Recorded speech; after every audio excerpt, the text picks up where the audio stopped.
मित्र, मानवी संबंध, नातेसंबंध, रिलेशन चांगलं व्हावं असं वाटते आणि चांगले ज्याचे रिलेशन अधिक चांगले असतील तर त्यांच्या जीवनामध्ये सुख, शांती, समाधान अधिक असते.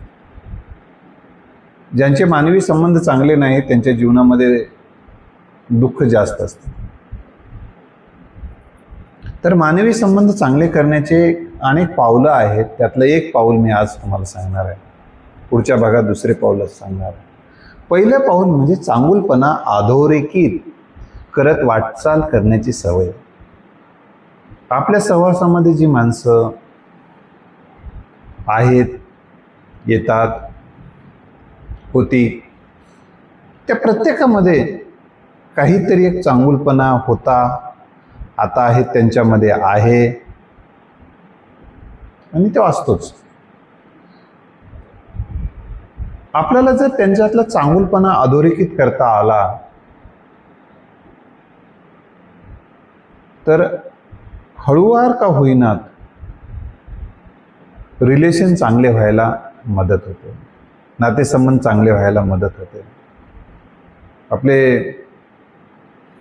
एक चांगलं वातावरण तयार व्हायला आपल्या सहवासातल्या माणसासोबत मदत होत असते. मग हा चांगुलपणा अधोरेखित करणं म्हणजे काय करणं, कसं करता येतो?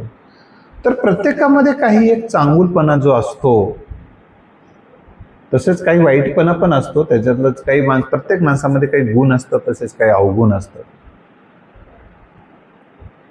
तर आपल्याला त्या एखाद्या चांगुलपणाबद्दल आपल्याला जर नजरेत भरलेला, अनुभवायला आलेला, तर तो त्याच्याकडे आहे असं आपण म्हणू शकतो. मी तो अनुभवला आहे असं तुम्ही म्हणू शकता. एक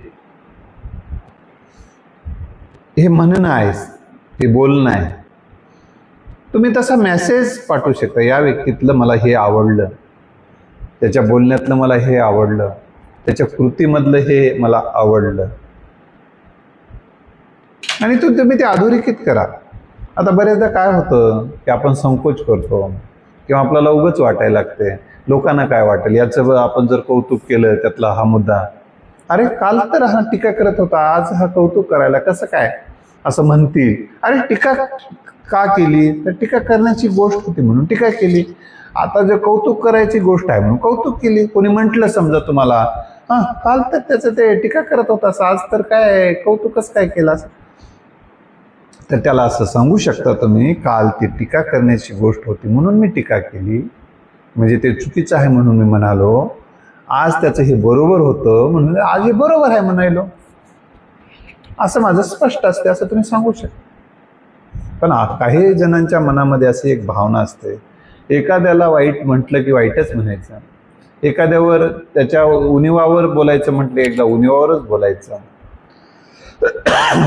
तर ही सवय लागल्यामुळे त्याच्यातला चांगुलपणा जरी दिसला, जाणवला, तरी त्याचं ओठ उघडत नाहीत.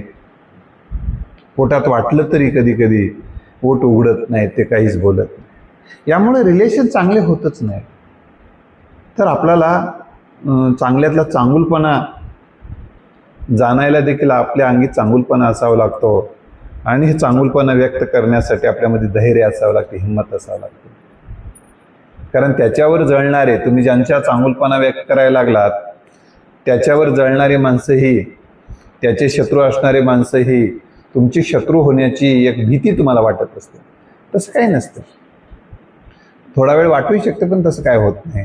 त्यामुळे आपल्याला जर चांगुलपणा व्यक्त करता आला तर तो आपण चांगुलपणा मेसेज पाठवून व्यक्त करू शकता, त्याच्याविषयी लेख लिहून व्यक्त करू शकता, त्याच्याविषयी भाषण करून व्यक्त करू शकता, त्याच्याविषयी त्याच्या चार माणसात बसल्यानंतर त्याच्यातला हा चांगला गुण आहे असं सांगू शकता.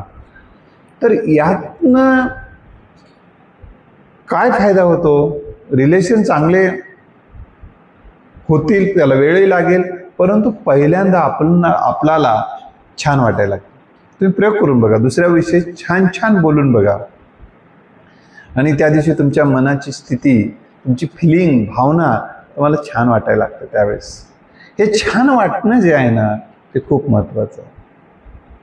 आणि आपल्या ह्या चांगुलपणा व्यक्त करण्यातून मनापासून वाटलं तर करायचं, तोटपुंजेपणा म्हणून नाही, उगं काहीतरी म्हणायचं म्हणून नाही, तर खरंच वाटलं त्या व्यक्तीचं हे मला आवडलं तर तुम्ही नक्की म्हणा मला हे आवडलं.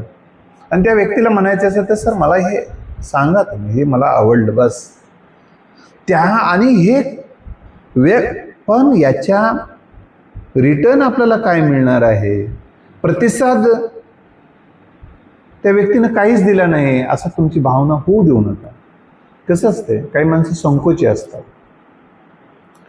काही माणसांना त्यापेक्षा खूप दुसऱ्या गोष्टी बोलायच्या असतात किंवा ठीक आहे वाटायला लागतं, तर त्याच्या मनाला तर छान वाटतं तो व्यक्त नाही जरी केला तरी. त्यामुळं तुम्ही प्रतिसादाची अपेक्षा न करता त्याच्या त्यातून काहीतरी फायदा व्हावा, त्यातून आपलंही कौतुक व्हावं असा अजिबात विचार करायचा. तुम्ही फक्त व्यक्त व्हा आणि ते व्यक्त होणं खरं खरं असावं, सत्य असावं, योग्य असावं.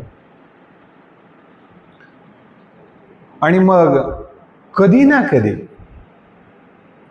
तो माणूस त्याच्या मनात जे तुम्ही त्याच्याबद्दल चांगलं बोललेलं आहे त्याच्या अंतर्मनात जाऊन बसलेला असते आणि कधी ना कधी तो चांगलं तुमच्याविषयी बोलतो यावर तुमचा विश्वास असू द्या, नक्की बोलतो.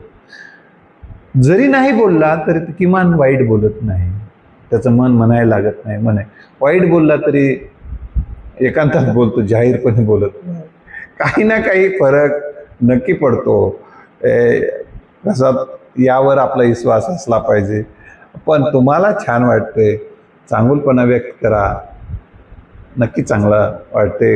इतर असं म्हटलं जातं की दुसऱ्याच्या अंगाला आपण चंदन लावले की आपले हातही सुगंधित होतात, काळं लावल्यावर दुसऱ्याच्या अंगाला आपले हात काळे होतात.